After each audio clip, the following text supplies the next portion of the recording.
नागपूर महानगरपालिकेतील महापौर पदासाठी आरक्षण जाहीर करण्यात आलंय। जाहीर केलेल्या आरक्षणानुसार हे पद सर्वसाधारण प्रवर्गातील महिलेसाठी राखीव असेल।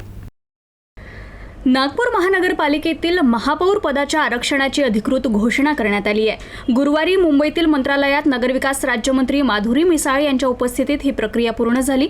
जाहीर झालेल्या आरक्षणानुसार महापौर पद सर्वसाधारण प्रवर्गातील महिलेसाठी राखीव असेल। या घोषणेमुळे महानगरपालिकेतील महापौर पदाच्या निवडणुकीचे संभाव्य राजकीय समीकरण स्पष्ट झालंय। नागपूर महानगरपालिकेत भारतीय जनता पक्ष दणदणीत विजय मिळवून पुन्हा सत्तेत आला।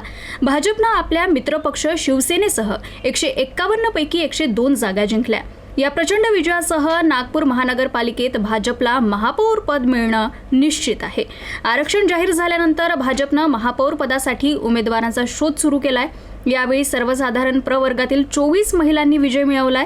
महापौर पदाच्या शर्यतीत ज्या नावांची चर्चा आहे त्यात अश्विनी जिचकर, शिवानी दाणी, तारा यादव, कल्पना शर्मा, विशाखा मोहोड आणि नीता ठाकरे यांचा समावेश आहे। मात्र भाजप महापौरपदी कोणाची वर्णी लागते हे पाहणं औत्सुक्याचं ठरणार आहे।